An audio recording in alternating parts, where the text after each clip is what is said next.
Hey, what's up? It's Daniel Ehrenberg over here with Logan Adair. Welcome to Buffy's Angels. I just found out that was the title of this show. I'm very excited about it. And we're here to talk about two more episodes of Buffy that Logan is seeing for the first time.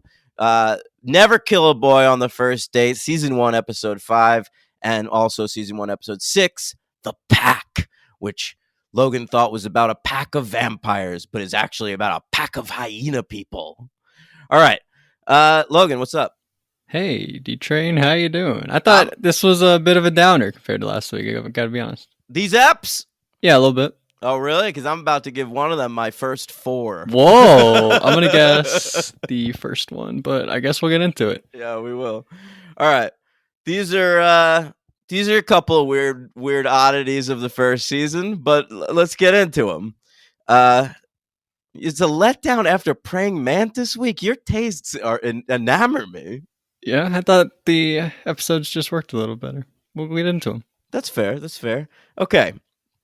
So never kill a boy on the first date. Let's start there. That's episode 5. Also, I did bring up last week that I like when we, even though I don't love the mom, I do like when we see Buffy at home, and we didn't see Buffy at home in either of these episodes. You're totally right. That is interesting. We Yeah, definitely I will in don't the I don't next like one, those. though. We're gonna see tons of Buffy at home in the next one. Oh, hope I Angel's mean, sneaking in her window. ooh, that might actually happen. I don't Oh remember. my gosh. All right.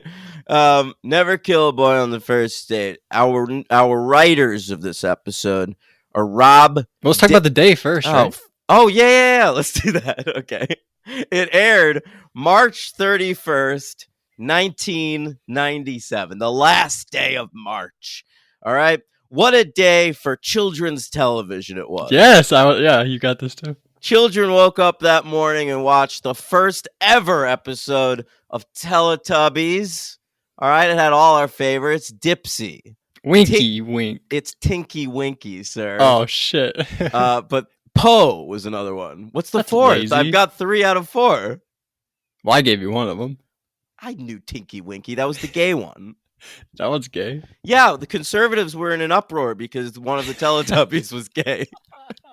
But the name Teletubbies, I kind of assumed they were all gay, kind of when I was little. Not 3 of them, just Tinky Winky, man. And he must have been without love because there were no other gay people in that universe. So, but they all worshipped at the altar of the big baby in the sun. Very exciting stuff. Didn't she turn out hot? What, the baby in the sun? Yeah, right. I have no idea. Did she? I think that was the thing, that the little baby, the sun baby, turned out hot. It was like the little girl from the Grinch movie. Like she turned out hot when she got older. Yeah, she sure did, man. She ended up in she was she what? What was she in? She was in Gossip Girl. That's what I was gonna say. Yeah, Little J, and now she's in a rock band called the Pretty Reckless. I wouldn't say hot, but like attractive. Which one, the baby? Yeah, I looked up the Teletubbies son, Okay. baby. Okay. All right. All right, Jess Smith was her name. Oh, while I'm here, let me just look up the fourth Teletubby. All right, real quick. Well, Mo, I don't like Mo. That one. It's Poe. Oh, Poe. Sorry. And how dare you say that? That they ripped it off for Kung Fu Panda. Who's Poe? The main character. The Kung Fu Panda's name is Poe. That's Jack right. Black? That's right. All right. By the way, the one I couldn't think of, Lala. Oh yeah, I knew that one kind of. Well, you didn't. You didn't say it. Yeah. All right.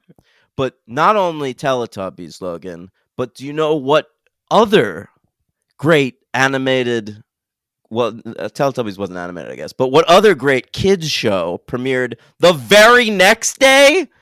SpongeBob. Pokemon! Oh my god, really? Gotta catch them all. What came first? Like the video games, right? I want to say that came. I could be totally wrong about this, but I know nothing about Pokemon really. I do think the video games came first. Yeah, then that's what they're mostly known for, The right? The video Game games. Boy. No, the animated series was amazing. I watched the first maybe 200 episodes. What about the trading cards? I had some of those. I used to play the game with this. I used to babysit kind of for this little kid, and he had a lot of those, so we would play that game a lot. You knew how to do it? Yeah, he taught me. I don't remember how anymore, but at the time I did. We had. Are you familiar with Yu-Gi-Oh? Yeah, I never got into that. Okay, I tried. I was still watching Saturday morning cartoons when Yu-Gi-Oh premiered, but I didn't like it.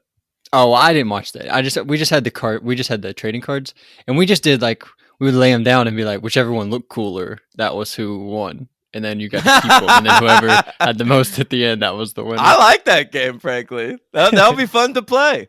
It's sort of like I used to go through catalogs with my sister, and we played this game. What do you like on this page? And it was like every page, what item would you buy? Yeah, I'm pretty sure we did that. We did that same thing. Nice. All right. The catalog exists anymore though. They do. I used to see the rich people get them, but they're all like Pottery Barn and like LL Bean now. I don't see any Toys R Us catalogs. Well, Toys R Us is out of business. Oh, I know, but they had the best catalog. Yeah. All right. All right. Looks like Kids R Us. Is that a place?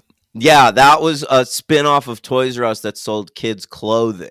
That was always a letdown when because it was right next to Toys R Us in my neighborhood. So my mom would be like, "We're going to Kids R Us." And I knew I was just going to be staring at Toys R Us the whole time. Wow. Yeah. It's torturous. It's a bummer. All right. What do we got? Oh, what happened on TV that night, Logan? I'll tell you. What?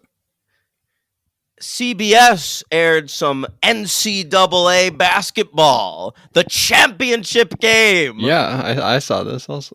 So Buffy continues to have a rerun of Seventh Heaven as a lead-in, and then air opposite fucking huge events like the Oscars and the NCAA championship. It's a wonder that show survived. What did you watch? Were you like completely on Buffy? So you're completely. What about was last week the Oscars week? Yeah, I probably watched the Oscars. I think I caught up with that Praying Mantis episode over the summer, or maybe I taped it or something. But now you're on board, like episode 5. Oh, I'm in. Yeah, I'm fucking in, bro. All right. Same song, by the way. Wait, I'm not done with NCAA basketball. It's the 59th annual championship. Arizona, in their first championship game ever, won. They beat Kentucky 84-79 in overtime. I believe this was when Rick Pitino was still coaching Kentucky. Wow. Remember Rick Pitino? Yeah, no longer there. Yeah. Remember he got to coach the Celtics for like a season or two. Oh yeah. And then they were like, "You get back to college." He couldn't hack it. Yeah, he couldn't hack it. All right. NBC had a big hit airing of The Piano. That did really well for them. Jane Campion's The Piano. Oh, wow. Yeah. All right. ABC, because the day before this was Easter, okay? Mm-hmm. They had aired the first half of the 10 Commandments on Easter, and I guess the second 5 aired this night. Is that a thing they still do? Yeah, I'm pretty sure they do. They air the 10 Commandments and Passion of the Christ around Easter. Because we live in a Christian fascist nation. All right. Same song, you're right. Can't nobody hold me down. Can't nobody hold me down. Oh no. Hopefully we can to keep on talk about something else. Well, I looked up what the number 1 song was in the UK, Logan. Yeah, what's that? Because I thought that might help us, and it was different. Block Rockin' Beats by Chemical Brothers, baby. Loved that song. Give me some of the Block Rockin' Beats. That's exactly how it sounds. All right, well, I've never heard that, so I'll be excited to listen. It's an incredible song. I once saw the Chemical Brothers live. It was great. All right. I actually do have the UK one for the next week, so I do too. I do too. It was a very exciting one. But I hope we end the episode with Block Rockin' Beats. All right, that's fine. Yeah. Okay. Number 1 movie, you got that? I do. It was Liar Liar. Yeah, great time to be alive. Great time. I have the top 3 actually for that weekend. Check this out. Liar Liar, Number 2, Jerry Maguire. Everything had a rhyme. Yeah. And that was a holdover from 1996 at the end of March, still making money. How about that? Jerry Maguire, what a juggernaut. Yeah, really. Show me the money at the box office. All right. And number 3 was Absolute Power with Clint Eastwood. And that's at the beginning of that movie, I think Clint Eastwood plays like a Secret Service agent, and he sees the president fucking somebody. He gets cucked by the president at the beginning of that movie. I think Gene Hackman. And I also remember it's Wait, like what do you mean he gets cucked by the president? like he's watching the president have sex with somebody from behind some weird glass. I remember this. Okay. And also the president ends up killing that person he had sex with or something like Wow. that. And then Clint Eastwood has to prove that the president murdered somebody. Did he witness the murder? I think so. Wow. Like during sex, he killed her? Or like afterward? Go watch the first 10 minutes of Absolute Power. I don't remember. All right. If it's not in the first 10 minutes, I'm going to be really upset. It's definitely in the first 10 minutes, bro. It happens right away. All right. I will report back. Thank you. What if I end up watching the whole thing? I'm like hooked. Dude, it's not a bad movie. Check it out. I don't know. Oh, all right. All right. That's all I got for this day. All right. Great day. Great day. A great day in American and UK history. UK because they were jamming out to block rock and beats. The next day is April Fool's Day. Were you like prepping your pranks? I was never an April Fool's Day guy. You know who does do that, though? I have a friend, Gallagher, who every April Fool's Day, because I never notice it's April Fool's Day, he'll like text me of fake entertainment news that he makes up. And he's probably 50% on getting me. Wow. Even still. Yeah. After 20 years of doing it. Well, I met him in college. So, yeah, I mean, I guess he's been doing it to me for about 16 years. Wow. What's the biggest news story that he got you on? I don't remember, man. I don't remember any of them. But maybe I'll ask him and report back. I bet he remembers some of them. All right. All right. Let's get into Buffy, huh? Is your mic okay, by the way? Is it not? All right. So this episode, Never Kill a Boy on the First Date. Some say this begins the modern era of Buffy after the experimental early shit of the first 4 episodes. I disagree. I think the modern era of Buffy starts with either the next episode or the finale of the season. Probably the finale of the season. We had a comment about both of those. Did you read that? Did you just brought both those up? Oh, yeah. William, right? Yeah. We said both of these episodes he thought were so, which I agree. But also, he also says he saw the rest of the season. So I don't know if he's saying compared to the rest of the season's episodes or compared to just these first 6 episodes. I gotta say, there's 2 fucking duds this season, and we haven't hit them yet. Okay. Yeah. All right. But he says he finished the whole season. He thinks the writing could get better. All right. It will. I promise. Oh, yeah. Oh, you promise it'll get better? Yeah. Okay. But he did like the Angel episode and the finale. Yeah, they were top notch. Yeah, they are top notch. Those are the 2 standouts that you can like hold up next to like later great Buffy episodes, and they'd look normal. Somebody else said you should rank the season. Do you want to do that? Yeah, I'm gonna do it right now. I think I wrote it down. Maybe. Hang on. I saw that comment, so I wrote down my season rankings. You ready? Yeah. I'll just read them in order. This is best to worst. 3, 2, 5, 4, 6, 7, 1. All right. So yeah, this comment says that everyone says 1's the worst. So, it is the consensus worst season. So that's great. Talking to you, knowing that you're enjoying the show as much as you are, even if these 2 weren't your thing, it's very encouraging. I like them still. They give them both a 3. Spoiler alert. Oh, I like that. I gave one of them a 4. All right. So back to the episode. Sorry. Thank you. That's quite all right. Our writers for this episode are Rob Deshotel and Dean Batali. Ooh, Rob Deshotel died recently. Oh my God. I'm sorry. I just looked him up. Wow. Poor guy. But these guys, they'll be with us for the first 2 seasons of Buffy.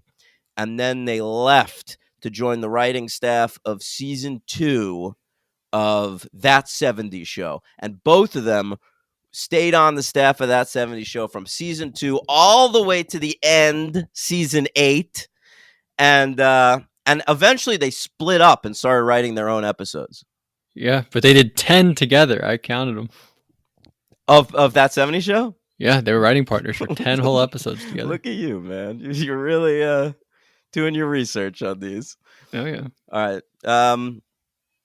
So Batali's pretty much retired, and Deshotel apparently died at the age of 52. Oh, my God. Yeah, it's too young, right? Yeah. Heart attack. Oh, Jesus. Jesus. What do you think it was? A lot of coke? Should we have a moment of silence? A moment of silence for Rob Deshotel. Hope I'm pronouncing that right. All right, that's enough. All right, the direct. No one likes moments of silence on podcasts. I love it. They do it on the Real Weird Sisters all the time. They always have a moment of silence. Yeah, I've noticed that. It's very weird. I think that's funny. Okay. Our director for this episode, and I believe this is his first episode of Buffy. Sure. Yeah, he'll go on to direct a few more, Yep. including one classic. And this fella's David Semmel. All right. Now, what a great director he is. He directed some of the best episodes of the first 2 seasons of Dawson's Creek, in my opinion, including the season 1 finale where Joey and Dawson kiss for the first time. Wow. Yeah. All right. He also goes on to direct 2 episodes of Angel. So maybe we'll see him down the line. All right. And he was nominated for an Emmy for the thing he's probably best known for, which is directing the pilot episode of Heroes. Okay, what year was that? 2006, I want to say. Okay, well, he's still going. He did an episode of Watchmen. He also directed HBO. 2 episodes of The Nevers, which was Joss Whedon's HBO show that he got canceled during. Oh, so this show also got canceled too then? Yeah, the show got canceled after he got canceled. That sucks. I know. Oh, well. In fact, HBO Max took it off their fucking streaming service. You can't even watch it anymore. Wow. Crazy stuff. It was not that good. All right. What if Disney Plus was like, we're taking off the Avengers. We're making a statement. No more Avengers and Avengers Infinity War. That would be wild, wouldn't it? It would be People would run riot. What if they start doing the Marvel movies like the Disney Vault? But then they're like, what about Toy Story and Toy Story 2 and whatever else? Oh, Joss Whedon? Oh, you're saying... I mean, I'm talking about Lasseter, actually. I wasn't talking about... Oh, Lasseter. Well, Joss Whedon and John Lasseter worked on Toy Story. They should take that off the platform. Yeah, maybe. All right. Let's talk about it. We'll go through your notes. Yeah. Was that on the directors? Yeah, that's it. Heroes pilot, whatever. Scrote your notes. All right, I'm going to scrote them. You guys ready? Yeah. All right. So we open up. We're in a graveyard. All right, we're doing a little training session. This is the classic stock Buffy opening, and we're seeing it for the first time. Buffy in a graveyard. Doing some training? Or just battling a vamp. Fighting people. Yeah. All right, I can get into that. But she's there with Giles. Is Giles usually there or no? Often. Okay. Well, he's there this time, and Giles, after they get done killing a vampire, he finds something on the ground. He picks it up, and it's a little ring. Yeah, sure is. And it's got a little symbol on it. He's like, I'm gonna go do some research. Off to the lab. Does. That's sort of his catchphrase. Let me do some research. Is that really what he says? I mean, I'll consult my books. Maybe that's that. Yeah. Speaking of books, he says, I'm going to go look in a book. Book drops. You think, oh, Giles is looking in a book. No. It's the Master. The Master's in this episode. He sure is. Yeah, got to keep that subplot ticking along. Yeah. Maybe that's why you like... Well, I'm just assuming you like this one the most. Do you want me to tell you? Yeah, tell me. No, I love the hyena episode. Oh, wow. That's a bit of a shocker. But you know what the Master's up to? He's talking about, I got to get this guy the Anointed One. I gotta see what this guy's about and get him on my side. Yeah. And the way to do that is 5 other guys have to burn, and then you bring the other guy from the ashes? It's like there's going to be 5 people dying, and one of those dudes is going to be resurrected by the order of Aurelius to be the anointed one. And the anointed was I remember was an alternate title for this episode for a long time. Some people knew it as the anointed, but then when the DVDs came out, it was Never Kill a Boy on the First Date. The title's too long, I think. I like it. I like a long title. Really? Yeah. I guess I do too, but when we have to like name it for the podcast, I don't like it that much. You could just call it like NKABODFD. I'm not gonna do that. Okay. But so the anointed one, that's our big worry in this whole episode. We got to worry about the master getting the anointed one on his side. That's right. And then boom, credits. Boom. Yeah. And how are you feeling about the theme song this week? I still love it. Still a banger. Oh yeah. All right. So next scene. All right. I'm ready. We're in the library. We're doing some research on that ring, and then door opens. Cute boy walks in. Buffy's like, "Oh, cute boy," right? And then he says, "Hi, my name's Owen." Is Owen like new? Does she know Owen prior to this? I think she knows Owen, but they've had little interaction. Yeah, he seems like kind of like a secretive guy. Like Willow knows him, but he's kind of like mysterious, but he like is like. Everyone seems to like him. I don't know. He keeps to himself. He's sort of an enigma in their class. He's a bookworm a little bit. Yeah, he loves Emily Dickinson, and he calls it My Emily. I fucking hate that. I hate Owen. Oh, you hate Owen? He's the biggest douchebag. What douchebag? What do you do that was douchey? Oh, come on, man. When they're in the stacks talking about Emily Dickinson, he's like, "Oh, it's kind of my security blanket, my Emily." Fuck off. Jesus Christ. And then later in the episode, he gives Buffy a pocket watch so she won't be late on the date. Fuck off. He really wanted to see her. I thought it was bad. Did you think that? Maybe the first time I watched the show. Because he's like really insistent on like you got to go on the date, and then like even after when she shows up late, like the next day he's like you got to go on the date. Oh, that's when he gives her the pocket watch. He's like, I'll even give you this watch. You got to go on the date. He's like really insistent to see her, and then that'd be lame though. Like one episode after the Xander praying mantis thing, like you can't just have him every week dating the villain. Yeah, I guess that's a good point. So yeah, Owen comes in. He's looking for his thing, whatever, right? So then they go to lunch, all right? And I thought this was fun. Always great to see Cordelia. I know, you love her. She's not in the next episode, right? No, that's true. She sat out the pack, which is good. I don't want to see her get sexually assaulted by hyena people. That's true, especially not from Xander. Xander's a fucking predator in the next episode. You better believe it. Jesus Christ. For a while, I was like, Xander MVP? He's doing a great job. I like this Xander. He is my MVP. All right, well, we're going to do it. But Cordelia, she shows up again. She's just throwing 105 miles an hour at every single turn. She walks up, but Buffy sees Owen at the lunch table. She's like, "Oh, I'm going to go sit next to Owen. Bye, guys." She's walking up to Owen, and then Cordelia's like, No. I'm swooping in. I'm taking this seat." Yeah. So then she spills all of Buffy's lunch on her. Yeah, but Owen's way more into Buffy. Yeah. That's when he asks her out. I don't like right before this when she asks Giles, "Does this outfit make me look fat?" Yeah, you don't like that. I don't want Buffy doing that. Yeah. What do you want her to do? I don't know. It's okay for her to be a little insecure, but what should she ask? That just seems. Does my hair look okay?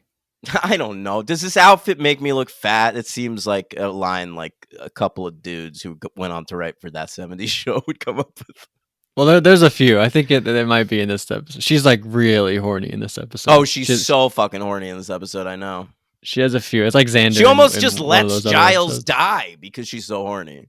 Yeah, she's like, I'm not gonna go. I don't care what's going on. I don't care this episode. If the apocalypse comes, beat me. Yeah. So this is when they scheduled a date. Oh, this was one of her lines. I wrote down one of her lines. She says, This is a post-pubescent fantasy. That's what she says. So I thought that was a good line. So then they go to the graveyard. They're waiting for the anointed one because they realize, I guess, the anointed one's going to be risen or whatever. Yeah. So they go to the graveyard, but he doesn't show up. So then he's like, "All right, Buffy, you can go." Yeah. So what does she do? What does she do? Go to the bronze, right? Yeah, she goes. But before we get to the bronze, we see a little bus Oh driving. yeah, sure. What a great Yeah, scene. I like the scenes in Buffy when it's sort of like a horror movie where we just like get to meet some extras for a second and then they die. those car people The in car people in the next episode, one of my favorites. Yes. yeah, yeah. Yeah, we'll get into it. So we see that bus, it's driving, and we meet a few people on the bus. There's like a woman, and there's like a mother and her son, and there's like a guy in the back screaming about like Armageddon or whatever. And you're Yeah. like, all right, well that guy's the bad guy, right? Yeah, Got to be the bad guy. that actor's Jeff Mead. He's still working to this day, and Really? he'll come back in a later Buffy episode as a different character with different makeup. Yeah. LVP. Spoiler alert. What? Yeah, I thought it was pretty bad. What about when he says pork and beans? Pork and beans. It seems like it's just everything he says is ADR. It doesn't even seem like he's saying anything that he's saying. It's possible. You know, a lot of the actors who played vampires early on in Buffy had trouble with the teeth applications. And so it made the dialogue come out garbled. And so they did have to do a little bit of ADR on it. But they fixed that pretty quickly. Okay, good. I assume this is the worst looking season, probably. Oh, by far. Okay, good. And the worst sounding season. They switch composers in the next Oh. season to this fella Christoph Beck, who's done a lot of shit for like Pixar and stuff. Does And the intro music change ever? no, they re-record it to make it like sound cleaner, but Okay. it never changes. But yeah, the composer, like the music composition for the show becomes great. It's one of the only things they were ever nominated for Emmys for. Well, they never won anything. Nope. But neither did The Wire, motherfucker. So the Emmys just suck. All right. Well, so Buffy, because she was at the graveyard, she shows up to her date late at the bronze, and Owen's already dancing with Cordelia. That guy moves on pretty quick, so she's sad. She leaves, I guess. Yeah, right? she takes off. Should I ask you every time we go to the bronze if you know what the band is? Yeah, but there's no band at this point. Okay. Well, every time we go to the bronze, I just I'll like, always know. Okay. All right. Yeah. Let me know whenever you know. So we go to that bus again, and because we're not at home, so in these episodes we just like cut. That's why I think we need to home. I think the episodes without think you're home right. are properly edited. I think We you're just go back and making forth between a few things at a time. I don't know. You're making a good point. Not every scene needs to be at school. Yeah. Right. Yeah. Anyway, so that car, her van, whatever it is, I actually think it's like a airport, like shuttle. It's thing. a shuttle because the kid at the beginning he says, "I went on an airplane." He says that to the weird religious freak. So this is after the flight. Yeah, I think they've just gotten in. To maybe they flew to Sunnydale, or maybe they flew back to Sunnydale. One of the two. Wow. Does Sunnydale have an airport? I don't remember, to be honest. Do they have docks? Yes, they do. Is the anointed one? Does the anointed one know that they're the anointed one already, or does it take that bus accident? Okay. I think he's just a little kid, and then when he's risen, spoilers! We don't want to say yet. Oh, whatever. And then he's risen into a vampire or whatever he is, and he's the anointed one. Okay. All right. Anyway, so there's a bus crash and they all die, and you're like, oh, so the anointed one, whatever. Next day. Well, there's a bus crash, right? Like a dude comes out into the road, and vampire, and it's a vampire. So like he's not dead. So then after he gets run over, he just like they come onto the bus and kill everybody. It's the Order of Aurelius, gang. Yeah, who knew?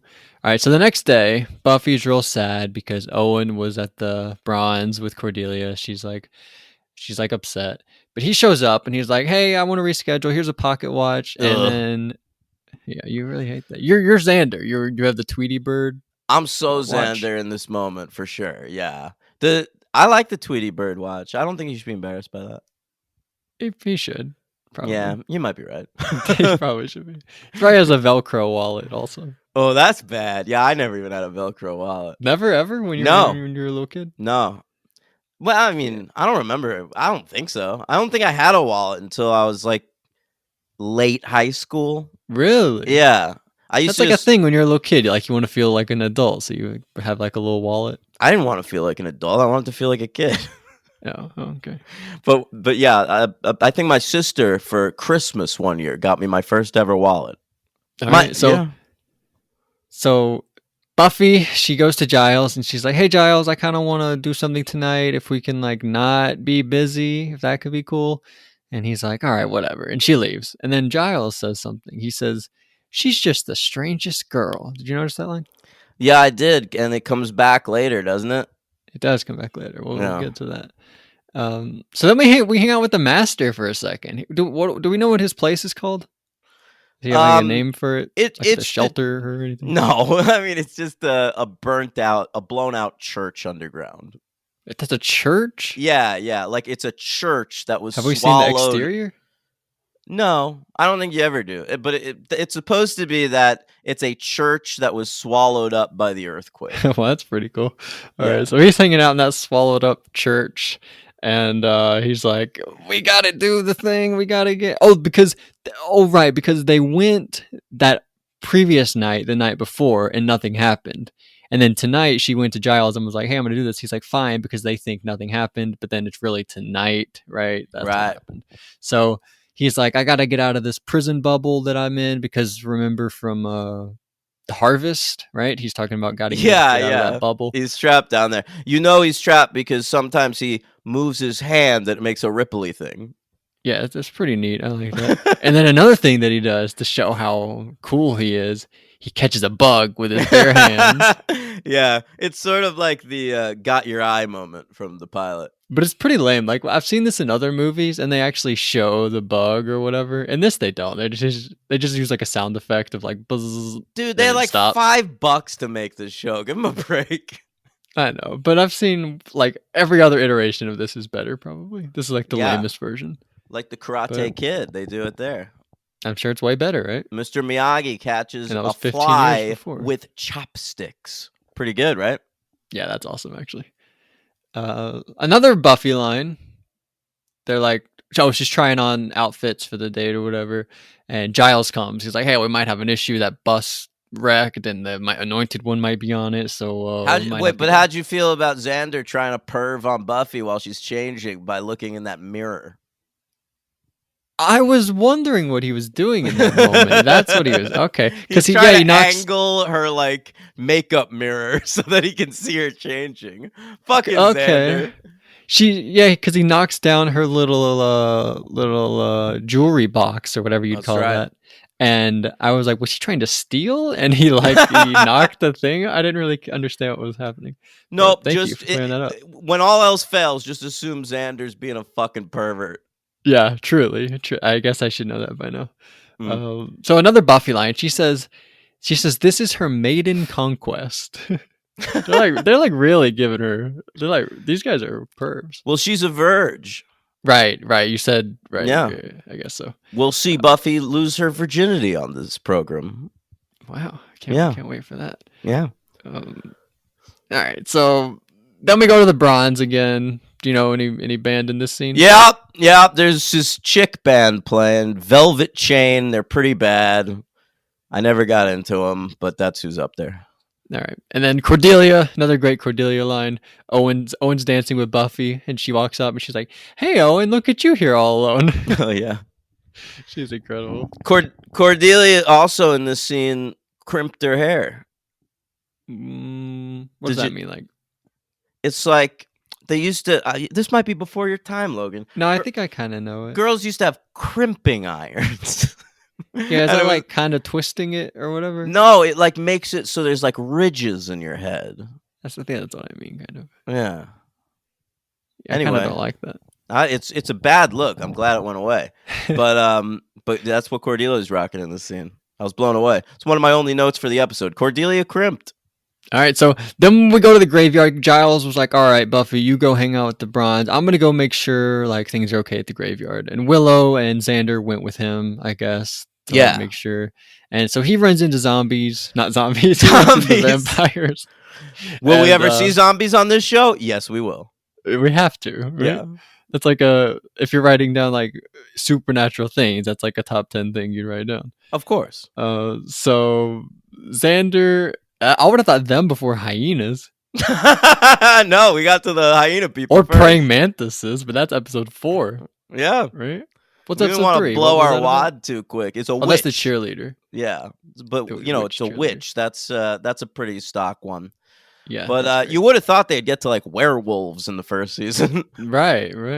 Werewolf over hyena. They go they're the same thing, but they're like, no, hyena. Let's mix it up. Yeah, I like it. the Maasai tribesmen. All right. Yeah. So he runs into vampires. Xander and Willow are there. They're like, all right, we'll go get Buffy. All right. So Yeah. back at the bronze. This is what I'm talking about. Like explaining this, how annoying it is, just cutting back and forth. That's how it is watching these episodes. Oh, come on. I like them still. I'm just saying. You realize it. You start to realize it when you realize like you have to talk about it, you know, and you're watching it and you're like, wow, they're really just like. Do you just want there to be like 3 locations, like Buffy's house, the library, and the graveyard?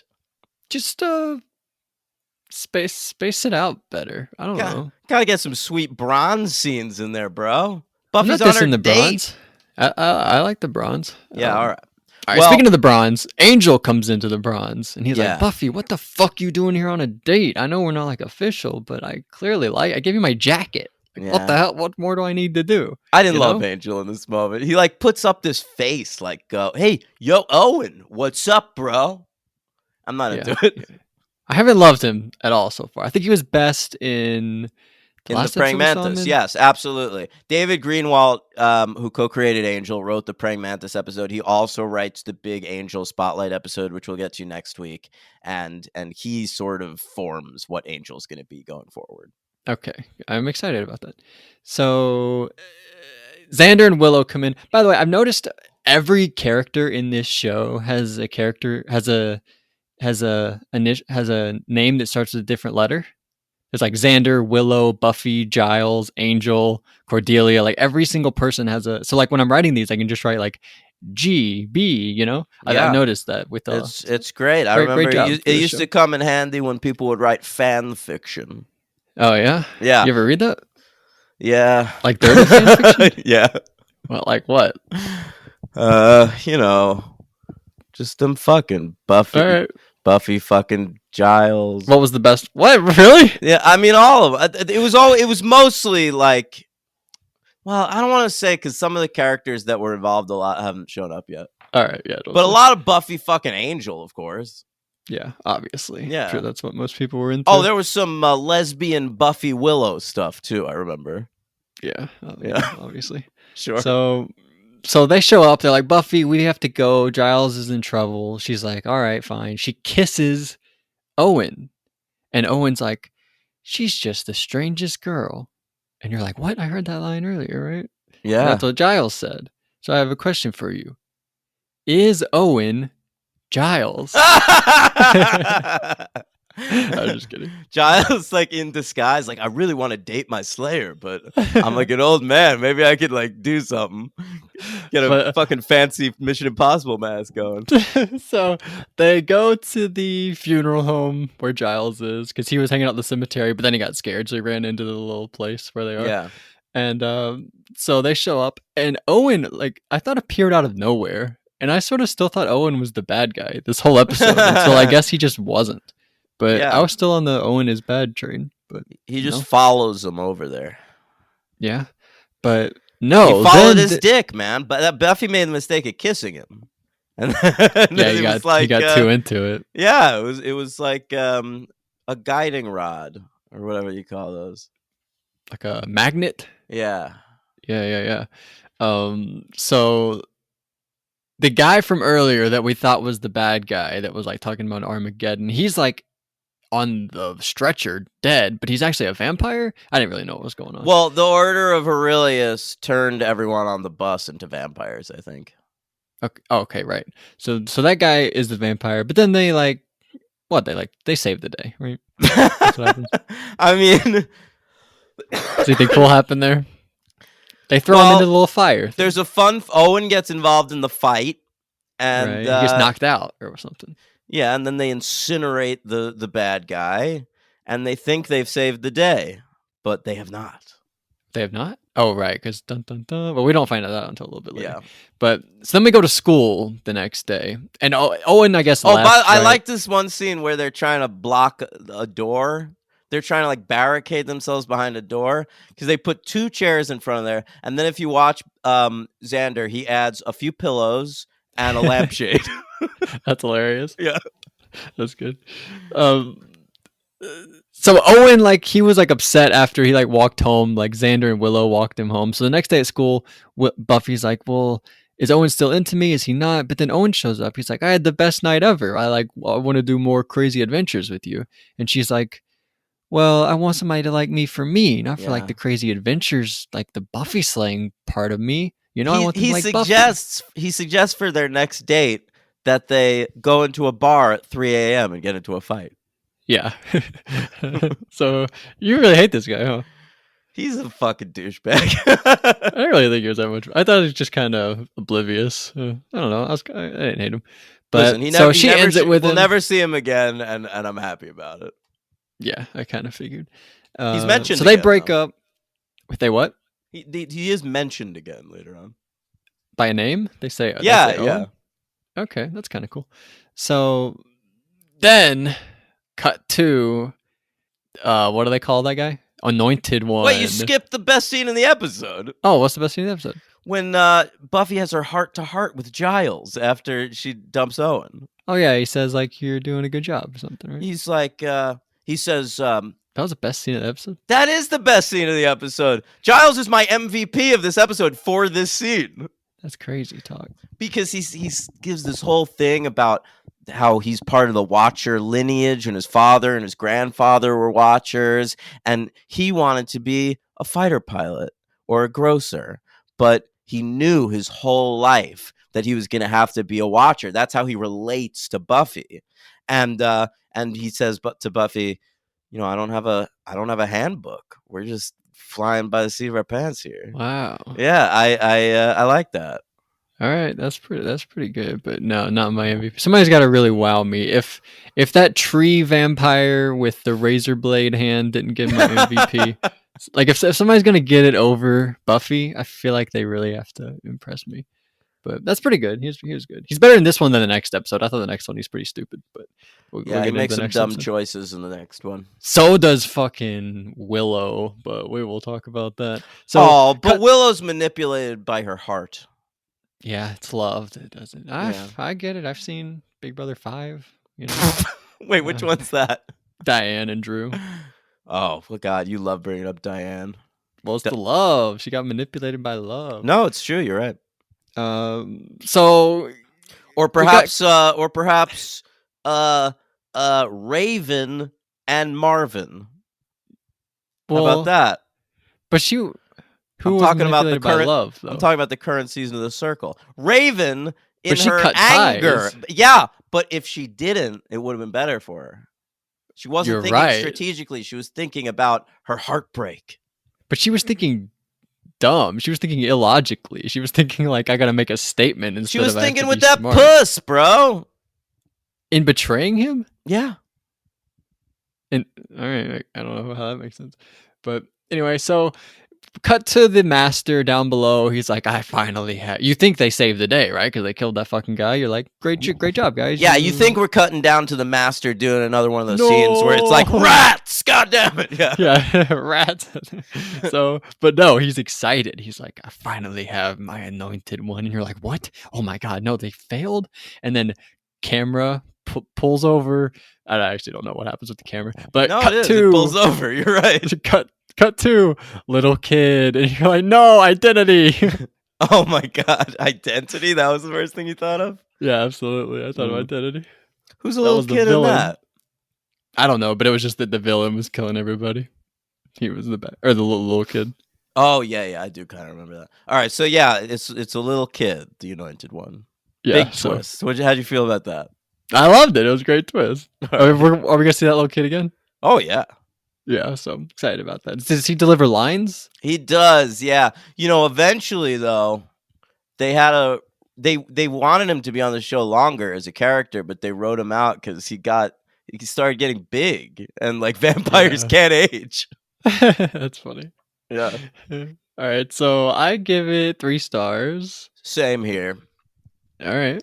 I guess I should pull up my rankings of everything. And my MVP is Sarah Michelle Gellar. Yours is Giles. Well, who plays Giles? Do we know? Has he done anything else? Anthony Stewart Head. He lives in England, so he mostly does British television. Okay. My LVP is Andrew. He was on 6 episodes of Ted Lasso. Apparently, Wow. I haven't watched that show, but You never saw that show? nope. Why is it like too happy for you?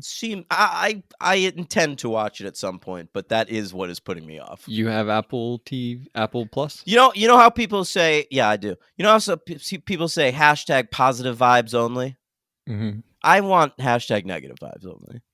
That seems unhealthy. Sorry. I want neutral vibes. Okay, that's fair. Just be real with me, you know? Yeah, but the realness, to me, the straight talk is that everything sucks. I guess you're right. You're right. So my LVP was Andrew, that one vampire that like died, but then came back and then died again. They killed him at the end. Right. And my LVP's Owen. Oh, and a real douchebag. Yeah, fucking douchebag. So I had the first 4 episodes ranked Witch, Teacher's Pet, Welcome to the Hellmouth, and The Harvest. And I'm going to put this one between Welcome to the Hellmouth and The Harvest. All right, read me my rankings so far. Welcome to the Hellmouth, The Harvest, Teacher's Pet, Witch. Right. I'm going to put this last place. Last place.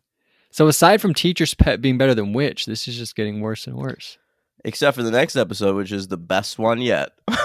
That's right. That's right. All right. So next episode, right? Yeah. Oh, who's your LVP? Oh, you do. Oh, yeah. You never mind. Owen. It's always Owen.